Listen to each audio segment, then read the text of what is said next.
welcome everybody to Looking Up. This is a podcast for Christian women, and today we're going to be talking about the invisible guest. And it may not be exactly what you're thinking about, but it's going to be a great conversation because I get to talk to my friend Carla Moore. Hey, Carla, how are you? Your hair is just looking so cute. Does Yeah, John love it?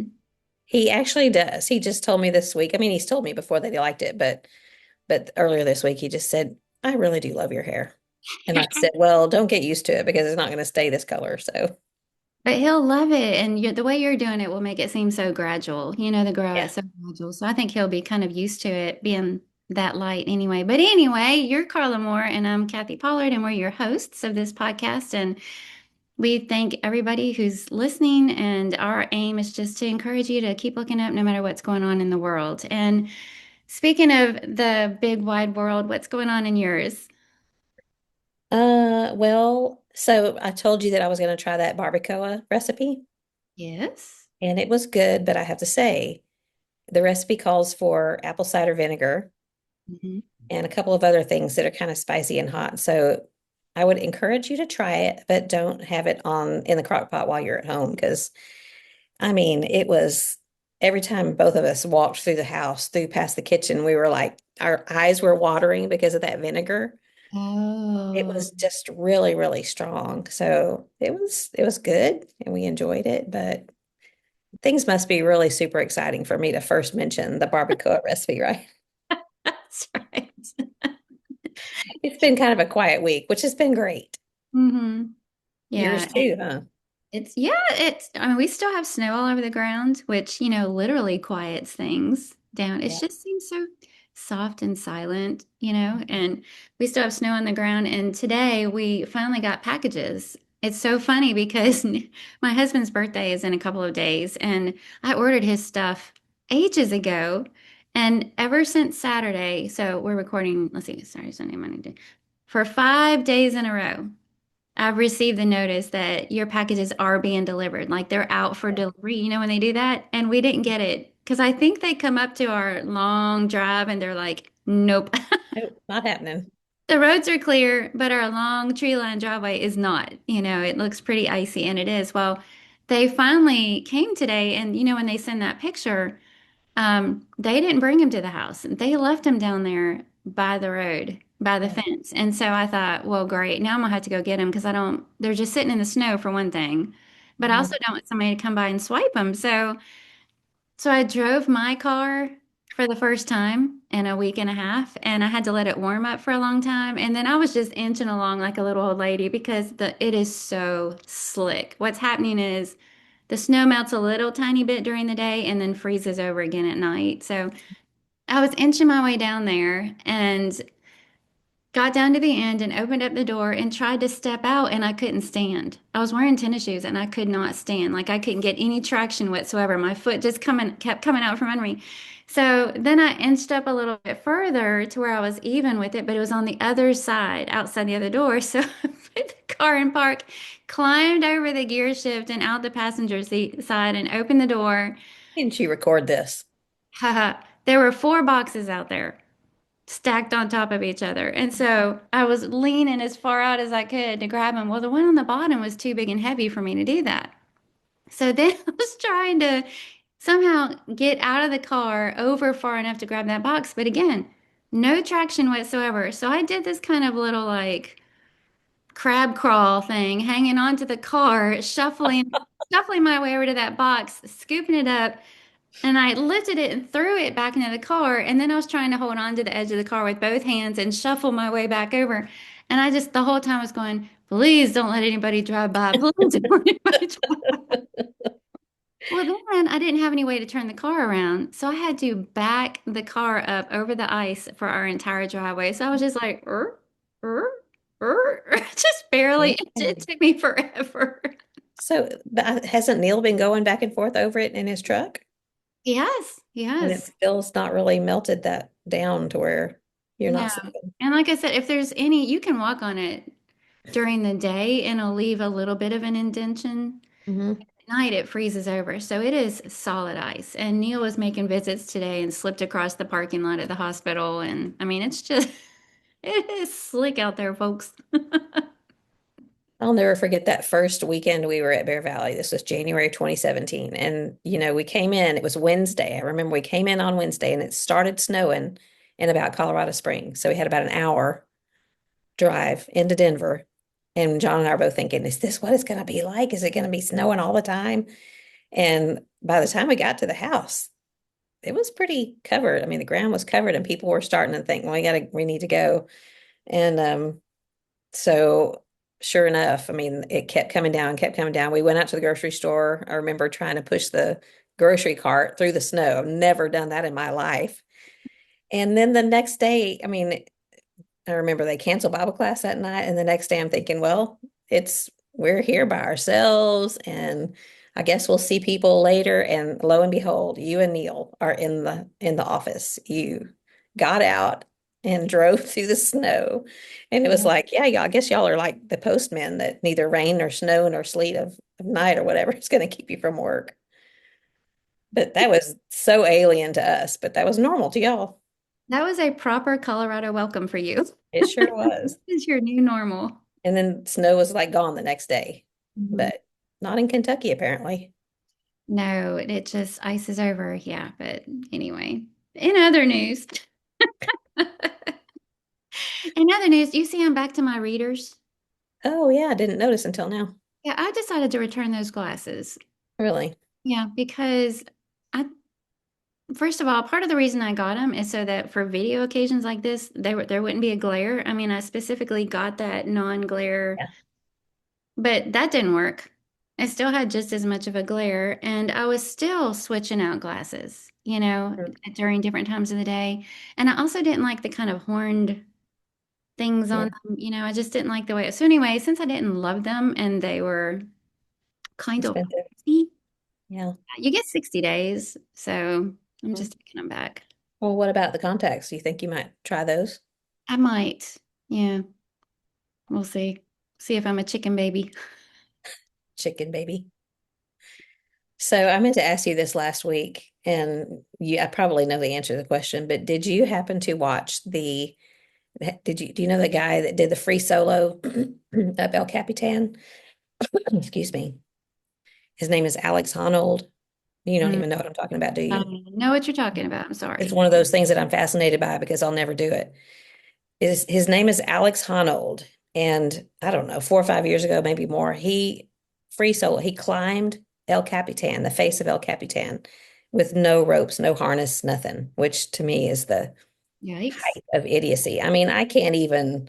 You lay a log on the ground, I can't even cross that log without. Woo. And he, that probably looked great, didn't it? I was just thinking, I hope you screenshot that one. So anyway, last week he on Netflix live climbed a big building in Taipei, like I don't know how many, 109 stories. He Mhm. climbed it without any ropes or harness. And it was one of those things that I had to turn it on because I'm interested in how much of a crazy guy he is. And But there's his no wife was safety. watching. There's no safety net, no safety harness. What? And it was live on TV. His wife was right there watching the whole time. And it was one of those things like I couldn't watch away, turn my head away, but I couldn't not watch. Finally, I just had to turn it off because I just thought this, why would you do that? Why would you, he's got two little kiddos. Why would you take your life in your hands and do it live? Like, Okay. I don't know if I think someone told me that there was a little bit of a 5 or 10 second hold so that if something did happen, the whole world wouldn't actually see it. But he made it, and I, Mm. just crazy talk, Did crazy it so stuff. people like you would talk about it on a podcast. Well, it was the movie they did on him, Free Solo, was very interesting. And he's a very humble guy, I mean, he seems like a nice guy. I don't know him, obviously, but he has there's no fear hormone in him. He's not afraid of anything. Like he Mm. has no adrenaline. So he's able to do things like that. But So this is his destiny, basically. I guess so. But I mean, he's got these huge muscular hands and of course he's got all kinds of muscles and stuff. But it was I turned it off and I looked later to make sure that he had lived through it, but it was pretty crazy. You think that's something? I did an escape room. Did you escape? We did with 5 minutes to spare. Okay. I've never done one of those. They look Me fun. neither. Me neither. I didn't even know what to expect. And when we got in there and we found out that the room we're escaping is called the Jack the Ripper, I was like, what have y'all gotten me Oh, into? Hmm? hmm. What is Okay. this? But it was fun. And basically, I contributed nothing. I You just, just stood there and looked pretty, huh? yeah, I ran from thing to thing. And I also didn't, this one was, we were all in one small room, all five of us together the whole Mhm. time. So I guess in my mind, I thought you're escaping one thing into another until you finally get out. That's what I've envisioned all these years. Yeah. Hello. And from what I understand, some of them are like that, but this one was not. So So what do you do? I've never done one. there's really no rhyme or reason, I think, which was hard for my brain because I was like, where's the directions? Like, step one, do this. And you just have to open things, look in things, dig for things. There's maps on the wall, pictures on the wall, things have numbers, things have arrows, and you have to kind of figure it all out. Like, is this number right here the combination to this lock over here? And if it opens up this locker, will there be a clue? And here's pieces of a map, and here. But you never know if you're doing it in the right order Hmm. or what it goes to, or. So to me, it felt like there is no rhyme or reason here. What are we supposed to be doing? But eventually, it started making sense. And I think if I ever go back, I kind of know more what to expect. But I can say I Yeah. did one. You just have to kind of, everybody works together as a team and Yeah. get your brains together and all that. Yes, yes, exactly. And make sure you like who you go with. That And would, some people contribute more than other people. for sure. You are the weakest link. Goodbye. That was me. I kept waiting for somebody to say that to me. Hmm. And the Yeah. funny thing is, there's cameras in there. Hmm. So the people working there can see and hear everything, which, is partly You terrifying. know they're I think laughing we have at you. Ollie. Oh, for sure. Or sleeping through it more likely. Come here. Is Ollie going to say hi? He's gonna say hi. Hi, Ollie, Say hi. Here, lay down right our there. mascot. Yes. But anyway, I wanted to, before I forget, I was going to tell everybody about Hillary Hammer because she told me when I saw her on Sunday that she was trying something and I just loved it. And I thought, I would challenge all of us to try it. So she was trying a 7 day no negativity challenge, 7 days of no negativity. Okay. So I don't know if it's just what you say or if it's also what you take in. So I'm you have not to sure stay about off that. social media. Yeah, well, exactly. So I'm not sure how, to what extent we'll have to find out from her, but I thought we should all do that together and see how it goes. I imagine I'm more negative than I think I am, or maybe I'm pretty realistic about how negative I am. And it might be interesting to see how many times I catch myself, having negative thoughts or saying negative things, or we've done a complaining challenge before, but this is no negativity. So Hmm. I thought it'd be really good. Hmm. So when's she starting it? She already started hers. Hmm. When I talked to her on Sunday, she was already doing it. Okay, well, maybe give us a report next week and details on like how do you avoid it? If someone else is putting it in your mind, how do you avoid some of that? Yeah, that's why I wondered how much, like to what extent. Maybe it's just what you say. Yeah, You'd have to control your own thoughts and then what you say. yeah.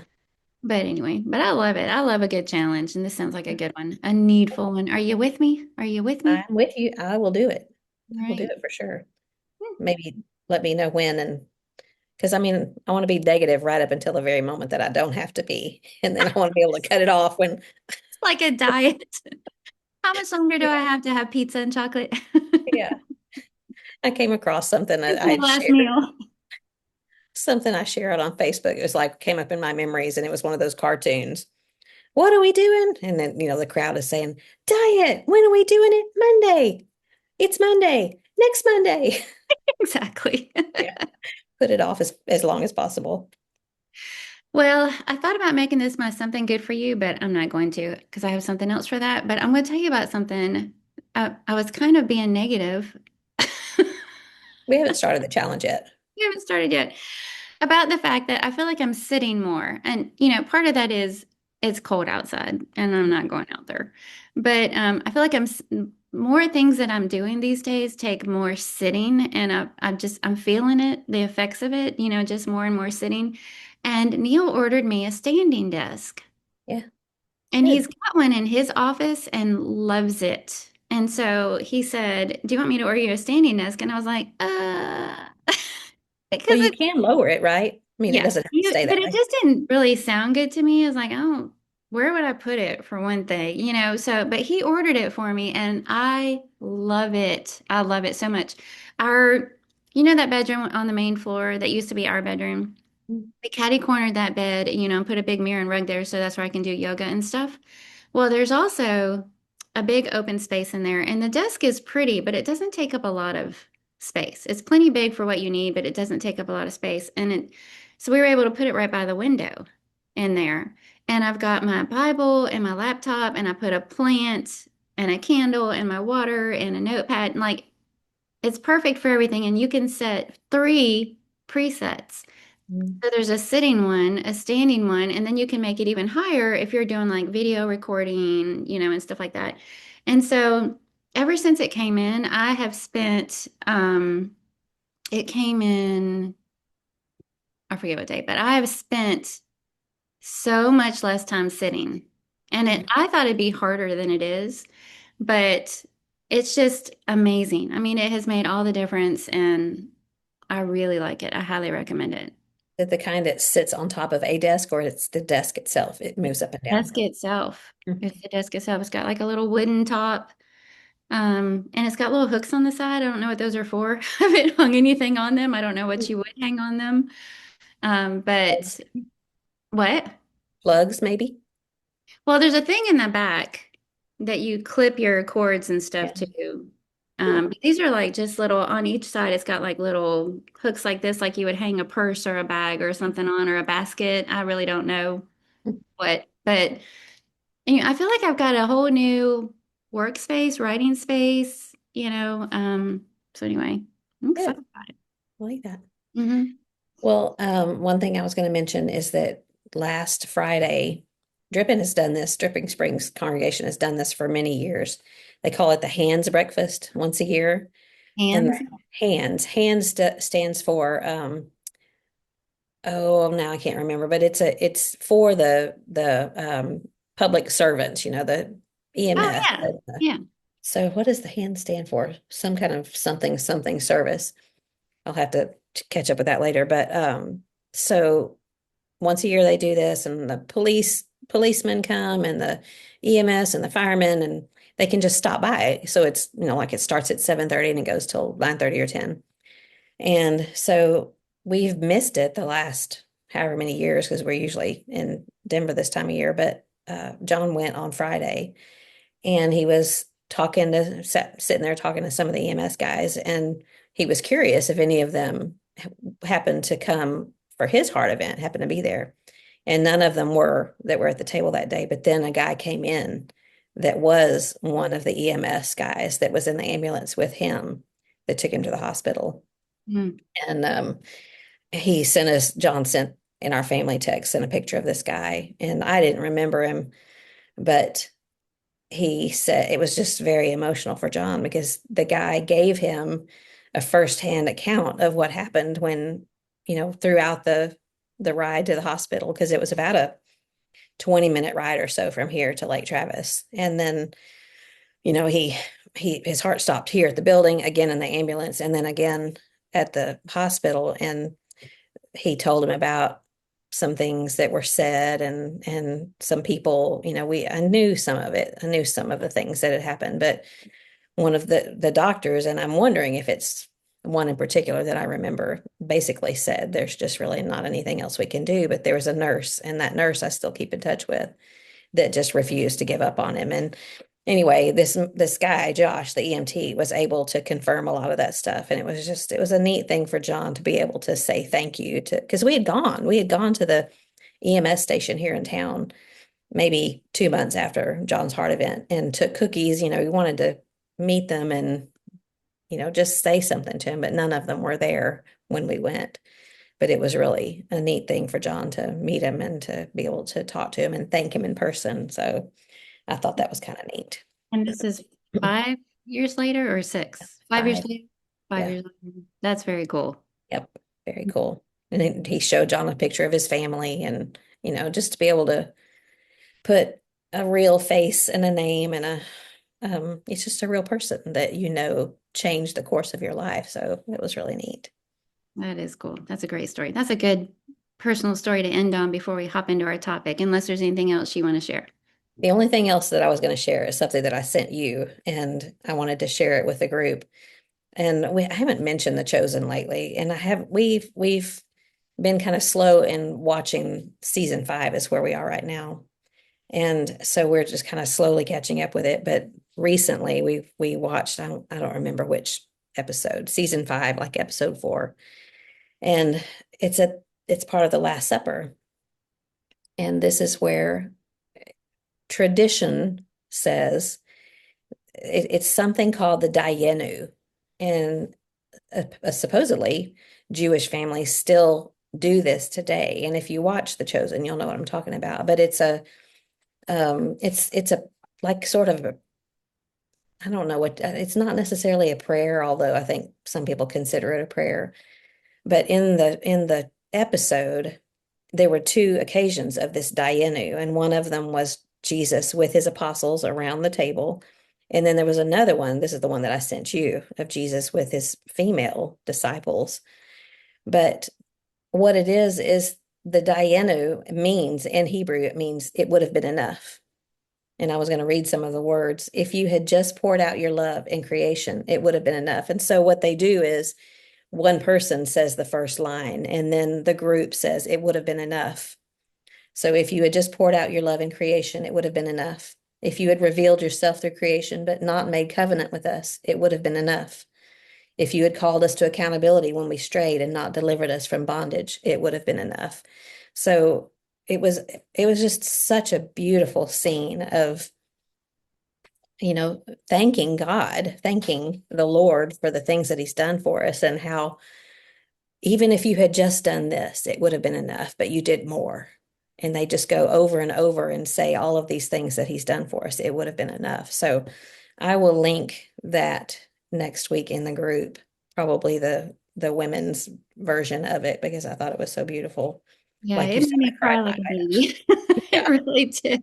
it was so Yeah, beautiful. And that's it's such just part of a beautiful. tradition. Yeah. It's not recorded, but it is something that they do today in their Sabbath, or I guess Passover, in their Passover meal. So I'll link it next week.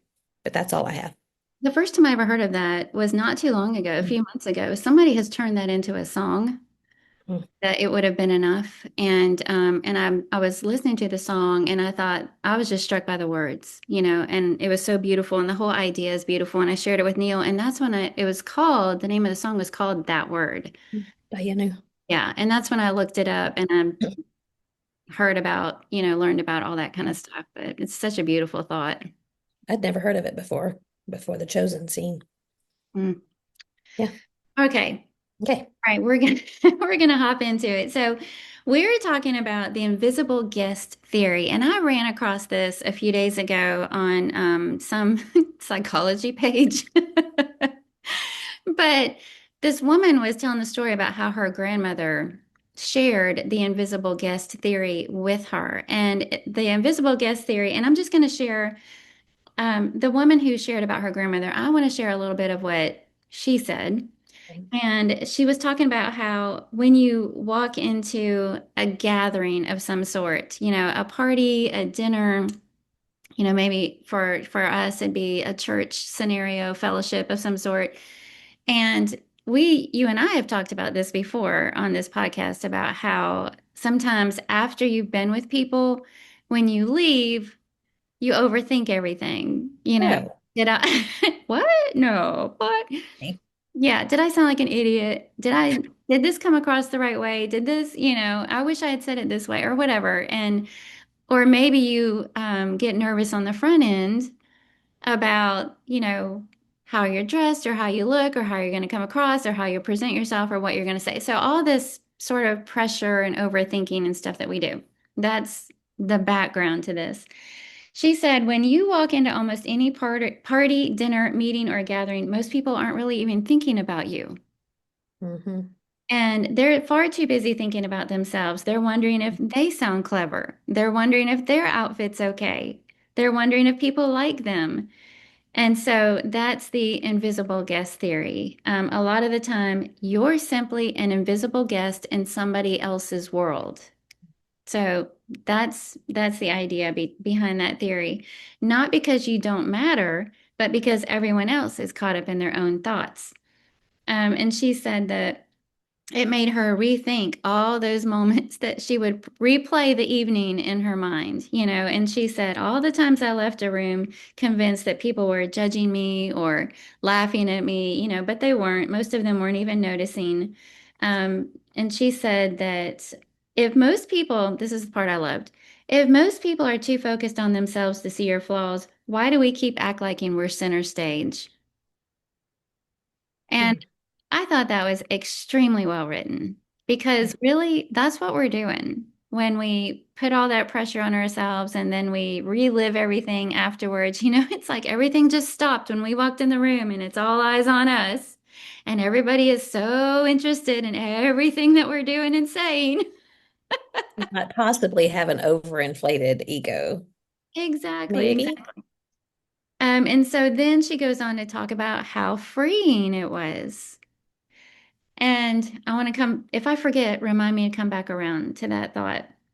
But she said, so here's your reminder that you don't need to perform, you don't need to be perfect, you don't need to impress people who won't remember what you wore. You're allowed to just show up as yourself. Stop performing for an audience that's never really watching. Hmm. So, anyway, I loved the whole idea. Now, in the beginning, when I introduced this episode, I said, I think there's a poem out there called The Invisible Guest. And the idea there is talking about Jesus, how around your dinner table, he's the invisible guest at every meal. So act like it. Basically, I think I'm butchering that, but it's basically the gist, I think, of that poem. But this is something completely different. And this is just the fact that we put all this pressure on ourselves and the center stage syndrome, when we walk into any scenario. And so I kind of thought we would just camp out here a little bit and talk about the takeaway for Christians. And, this I'm sure was not from a religious angle in any way, shape, or form. It was just this psychology group. But the takeaway for Christians is enjoying that freedom of realizing we're not the center of attention, we're not there to perform, we're not there to impress. And, if we're honest about it, what are the reasons behind that or the motivation behind that? And I keep coming back to we want people to remember us highly, like we were their favorite person at that event, or they loved the way we were so interesting and engaging in our conversation, and oh, we just look so cute. And, what is it exactly that we're so worried about? And when she said, oddly, it freed me, I couldn't help but think, how many times have we mentioned that on this podcast? That when it comes to, we've talked about forgiveness on here. And when you finally get to that point where you can forgive, it's freeing for you. It has nothing to do with the other person. We've talked about that word in relation to humility. And that book that I can't think of the title of right now, but it talks about how freeing it is to not be so proud and hang on to things, but instead be willing to accept and forgive and offer and serve, how freeing it is. And so again, here we see it, and it's such a Christian principle that when the Bible talks about emptying ourselves of ourselves, which is Mhm. probably a daily battle because we're full of ourselves and consumed with self. But when we empty ourselves of ourselves, it's freeing. And God knows that about us because He created us and He knows what's best for us. Yeah. Well, it made me think first of Philippians 2. Do nothing from selfish ambition or conceit, but in humility count others more significant than yourselves. Look not unto your own interests, but also to the interests of others. So it just made me think, that it's a matter of humility Mhm. or a lack of humility that I don't think we do it on purpose. I think we're just, I mean, naturally, I just think we want to leave a good impression and we want people to think good things about us. And it just leads to more and more overthinking or thinking about ourselves or whatever. When I was doing some looking into what you're talking about, because I'd never heard of this before, but I wanted to read a couple of things that I thought were interesting that described this. One person said, if people are busy managing their own inner monologue, they're not auditing yours, which I thought was so good. If they're caught up in their own thing. Right. They're doing what we're doing. So let's realize that and let's not be like that. And again, a lot of times I don't think it's meant to be, full of yourself. It's just that people don't realize what they're doing. Another person said it's exhausting trying to curate a perfect version of yourself for an audience that isn't even watching. And Mhm. then once you drop the performance, you become a better listener. So I think for me personally, that's what I'm going to come away with this is not only is it a relief to be able to drop that expectation of ourselves, it's really an unfair expectation, but it helps us to be a better person and better liked because you're the one that's saying, "Hey, tell me about yourself," or "I like your such and such," or whatever. We're drawing the focus away from ourselves and onto someone else because we're more interested in them than we are in ourselves. Yes, and I was thinking about, I had Philippians 2 down and the verse in Romans about outdoing one another and showing honor. And, and the Jewish mindset in the first century, they were all about honor. That was like their highest aim, honor on the job, honor in their own family, in their personal life, in the community.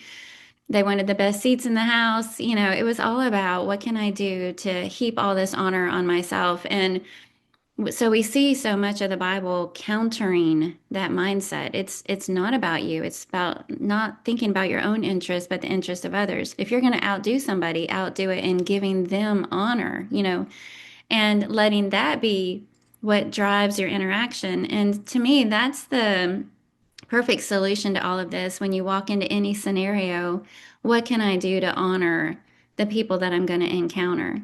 And it completely takes all the focus off of self, And when you think about, you said something about it'll make you more likable also. How it's funny how that works. Yeah. We think we're going to be more likable if we're so focused on all trying to be likable. How But we if you look. stop thinking about it, yeah, then you're more likable. But when you think about those people in the room that are just comfortable in their own skin, it's not because it looks like they're trying to be, Mm, and that they're trying to be exactly what they're supposed to be in every scenario. It's just that they're not thinking about it at all.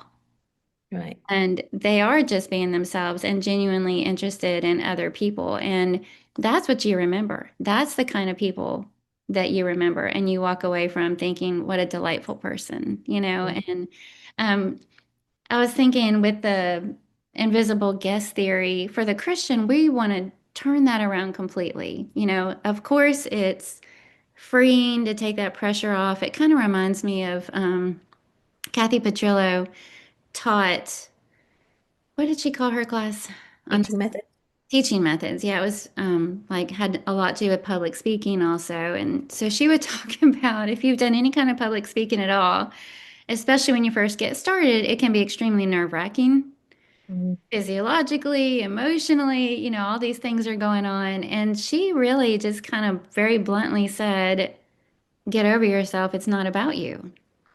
and it's not a performance. It's you're sharing, you're teaching, you're trying to get people to know God. So, and if you remember that, it makes it easier for you because you're taking the focus off of yourself. So it kind of reminds me of that. And for the Christian, not only is that freeing, but we get to turn that around and show the exact opposite thing. Let no one be an invisible guest. Right. Be completely comfortable assuming the role of the invisible guest and not worrying about what people are thinking about you, but let no one in that room walk Mhm. away feeling like an invisible guest because of the invisible guest that's already there. We're Christ's hands and feet and mouth and ambassadors, and that means something. And it means that in every situation, we're walking into a room not worried about how we're going to come across, but how can we connect? How can we show people that they're loved and valued and seen? Who can we reach out to honor? Mhm. I'm going to see if I can connect this, but it's something I thought about when you were talking. There's a commercial here, and maybe it's there too, but it's for California closets. And the woman in it talks about, I want to have the kind of closet that makes all of my friends jealous. Oh, yes, I hate And that. it just crawls all over Oh, me. I know. Like, Blah. why? What is it about? Why do you want to make your friends jealous? And so I kind of think about that in regards to this. Like, um, when you're walking into a room, what is it that you want? And I think that maybe some people are more susceptible to this than others. Because if you enjoy the spotlight, if you like being the center of attention or if you like impressing people, whatever, you may be more susceptible to being, or maybe you need more of this, more thinking more about this. What is it that you want? Do you want to walk into a room and have everybody go, "Oh, look at her. I wish I looked that good. I wish I had her clothes. I wish I could blah, blah, blah, whatever." Mhm. Or, I mean, is that what I want? Do I want to be admired? And that to me kind of has a negative connotation. Or do I want to be someone that, like you're talking about, is the person that makes, goes around finding those that are the invisible guests and makes them feel at home and embraces them. And it's not about me. How many times have we talked about it's not about me, it's about you. So yeah, I don't want to be admired. I want to be liked because I have made you feel welcome. I want someone to like me because they know that I'm interested in them. And so really, ultimately, my goal is not necessarily to be liked. It's just what's going to happen Mhm. because someone is interested in what you have to say and because someone reaches out a hand to the quiet person and pulls them into the circle and asks them what they think. Or maybe you don't ask them what they think because they don't want to talk out loud, but maybe you just put your arm around them and make them feel included. Somebody like that can kind of feel what someone needs and make them feel comfortable accordingly. So I don't Yeah, know if that made if I could connected that right or not, but you did. I thought it was really good. And speaking about what people need, sometimes it's nerve-wracking to go make conversation to somebody that's a little more quiet and they just need something to do. yeah. Maybe not a conversation to have, but something to do. So if you walk over there and say, "Come on, let's go get a drink," let's go get a drink. Let's go get a Diet Coke over here and sit down. Or oh, do you want to come with me and grab these? If you give them a job with you while you're there, that's what they need. Mhm. But I was thinking about the fact that it's not just the people who love being the center of attention that need this, it's the awkward, Yeah. because when you think about, when we rehash and on the way home, you're going, oh, I'm such an idiot. Kill me now. Yeah. And you're replaying all the dumb things that you said all night and you're awkward with showing. And, that's, maybe it's endearing, but at the same time, it's still a little too focused on self. It Yeah. really is. And if you go into, just people are just going to have to love you in all your awkward glory, but just walk in there with your attention on others. Yeah. Who can you bring a smile, a genuine smile to their Yeah. face? Who can you look in the eye? Who can you squeeze their shoulder? It's Yeah. like you said, you know what people need. You know Yeah. what. they're drawn to and what they will appreciate because you're focused on others instead of yourself. So I think it's probably more than one camp that needs this, and I know I fall into a little bit of both, I'm pretty sure. But this just really resonated with me. And the challenge is to walk into the room with others in mind, not Yeah. self. And it's not hard. It's not like it's, oh, great, now I have to remember to do this too. It's really not. It's just let's just let go of self. Be the best version of yourself, obviously, but let go of that and think about it ahead of time. I'm going to use your word intention. Just remind yourself on the way there that it's not about me. And I bet there's somebody there that could use a little bit of attention tonight. I bet there's going to be somebody there that could use a little bit of cheering up or could really be made to feel special tonight. And I was thinking about, have you ever have you ever been guilty of when somebody invites you to something, you're like, oh, I mean, who's going to be there? Yeah. Who's going to be there? And in my mind, that kind of always comes across rude. Like, what? You're a snob? Are you afraid there's going to be? But it's not all, I don't think that's always the objective. It's not, Comfort zone. it's comfort zone. It's not, well, I just want to make sure I like everybody that's going to be there. It's how hard am I going to have to work? Yes. Are these Yes. people that already know me really well and I don't have to try so hard and I'm going to be much more comfortable? Or is it going to be awkward and straining and I'm going to have to They work already know I'm and I'm weird. going to have to make up conversation? And yeah.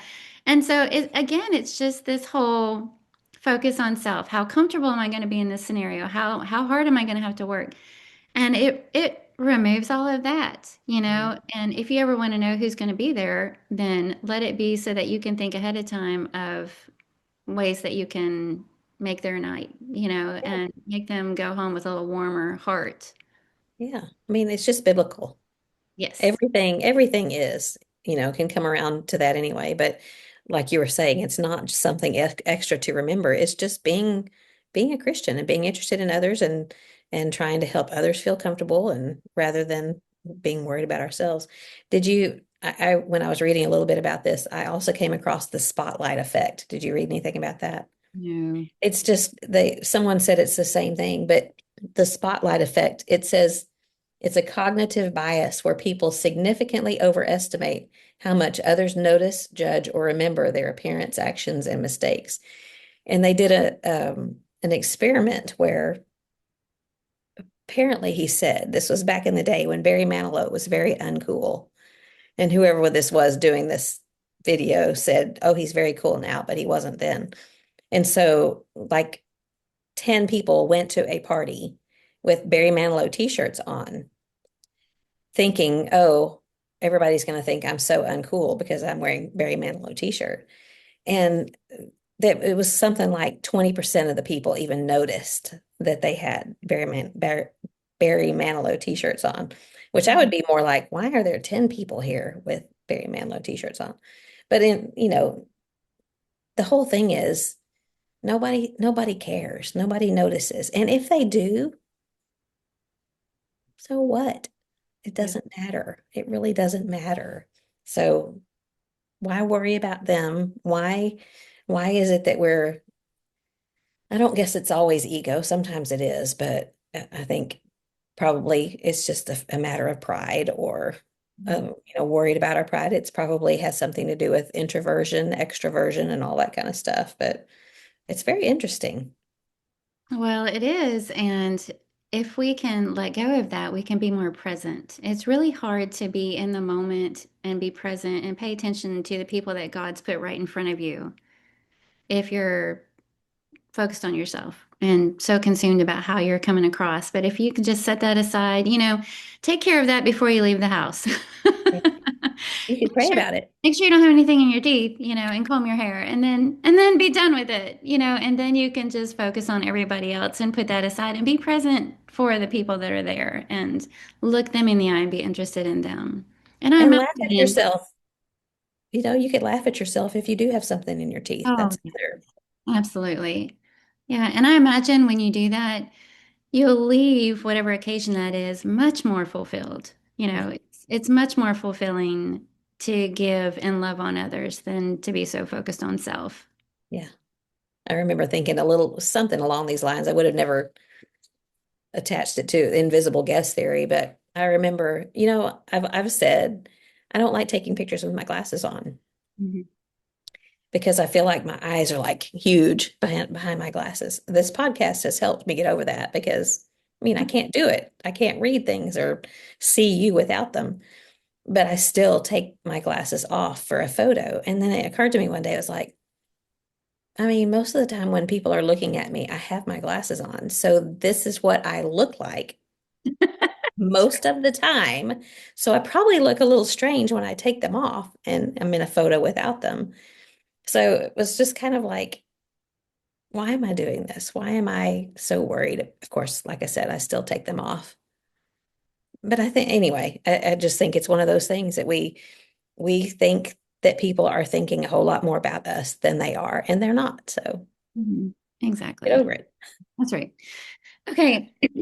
We're making this a little bit short because we've got things going on this afternoon, but is there anything else you want to share before we move into what's for dinner? I don't think so. Okay. What's for dinner? Well, it's Wednesday, so we will have dinner at the church building. But I was going to tell you that what we had for dinner yesterday was something that you brought up. You were talking about chicken sausage and broccoli and orzo, Yeah. and I was like sitting there listening to you thinking, I've got all of those things. And so I Googled a recipe and we had chicken sausage and broccoli and orzo, and it was really good. That's it, because I think that's what we're going to have tonight. Okay. Well, it's probably going to taste a little different anyway because the chicken sausage I had was spinach feta chicken sausage. So it added a little bit of different flavor, but Mhm. we both liked it. The one I So is that had, your what's for dinner? well, I wasn't going to share that one, but because Wednesdays, really, this is the worst day for us to do this because we're Yeah. always in a hurry on Wednesdays. But the chicken sausage that we picked up is the we scanned all of them with the Weight Watchers app. It's the one Yeah. with the fewer points for the most Mhm. sausage. But I was thinking I had to throw something together really quick when we get off here, and I was trying to think that that would be pretty It quick was and quick. yeah. But I was going to tell you tomorrow, I ran across a couple of different, they're like whole food crock pot recipes, which I'm all into the crock pot these days now. And it is, I'm really excited about it. But you know how when people take just chicken breast and they put salsa on it and cook it in the slow cooker and then shred the chicken? Well, this Yeah. is very similar to that. You take your chicken breast and you put salsa on it, but then you put like those gold potatoes on top of it Yeah. and let those Little cook. ones. Well, they're not really little, they're like medium-sized ones. You could do Okay. big ones too, but it'll take longer to cook in the crock pot. But then you let those cook on top of the chicken, and then when you serve it, you pull out the potatoes and slice them and, cut them in half, like open them up like you would a regular potato. And then you shred the chicken and mix it up and all the salsa, and then you top the potato with that. And Mm-hmm. then you can bring out whatever toppings you want for on top of that. Scallion, sour cream, cheese, cilantro, whatever you want to put on top of there. So I'm trying that tomorrow. And what day was that? A couple days ago, we did a very similar version, but it was sweet potatoes Mm-hmm. and Frank's hot buffalo hot sauce. So it was buffalo chicken on top of sweet potatoes. And I was so skeptical because I thought, I don't think this is going to work. Sweet and spicy. Yeah. So you do the chicken breast in the bottom, put the Frank's buffalo chicken sauce and kind of turn the chicken in it, put the sweet potatoes on top. Now, the recipe called for a pat of butter on top of the chicken and the potatoes, but I left that out because, Weight Watchers. Mm-hmm. Um, you cook it in the slow cooker and then you lift the sweet potatoes out with tongs and split them in half and squish them up. And then you shred the chicken, add a little bit more buffalo sauce, stir it up, and you put that on top of the sweet potatoes. And then the recipe calls for this sauce. It's like a cooling sauce they use sour cream and lime. I use non-fat Greek yogurt and lime and cilantro and blend it up and you drizzle that on top. And it was really good. And so that was the version we had the other night. And then tomorrow night, we're going to try the one with the salsa and regular potatoes. Yeah, I don't love sweet potatoes very much. I They're don't know really why, good but for you. yeah, I want to. Mhm. I just don't care much for them. I probably, unless they're covered in cinnamon sugar and butter and all that, um, yeah, I like the potato idea. Do you have a chicken shredder? A little thing that spins? No, mm-mm. I mean, it just falls apart after it's been in the crock pot. So, Yeah, but it's fun. And anyway, you need a chicken shredder. all right. So, do you have something good for us? Yes, I have an idea. And this is from Pam Brewer. And this is part of the Right on My Heart Every Word.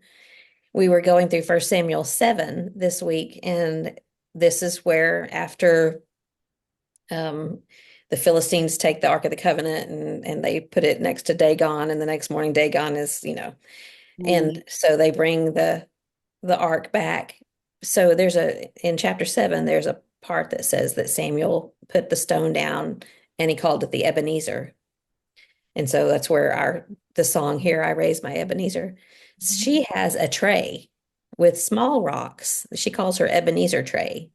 And she says anytime that an answer to a long-term prayer has come or provision has been made in a monumental way, I put a rock in the tray and she writes on it what it was. She'll just write one word and she'll add it to the tray and keeps it in their living room. She says it's a great conversation starter and it's a great way to remember how God has made provision for them and answered prayers for them.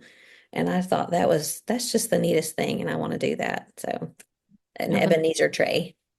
Yeah, I saw your post and I love the idea. I also like how her rocks were black. Yeah. Yeah. I thought about that too, because I don't have any black rocks out I don't have here. any black rocks either, but those were really pretty. Yeah. You could probably buy them, Yeah. Hobby Yeah, Lobby, somewhere like that. true.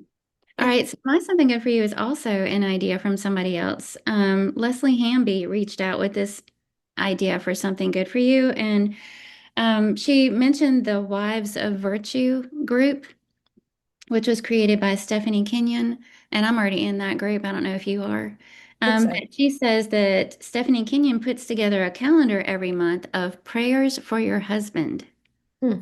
So you can just print it off, and there's something every day to pray for your husband. So I thought that was great, and I love the idea. And yes, happy to share that as something good for you for everybody. So go to the Wives of Virtue group on Facebook and join, and then you'll see the calendar that you can print off. Okay, so we'll end with the reminder 7 days of no negativity. So this will air on Monday, and I'll try and share that little reminder same day. Okay. Same day, and we'll see if We we can have till Monday. yes, you don't have to start now. You can be as negative as you want. We'll try and go from Monday to Monday, 7 days, no negativity. Thank you, Hillary Hammer. Yeah. Yeah, that will be a challenge. I like it though. Let's I do do it. too. I do too. I enjoyed this conversation so much. Hope you Yeah. guys have a great rest of the week and I look forward to talking to you next week. And until next time, Keep looking up. love you, friend. You too. Talk to you later.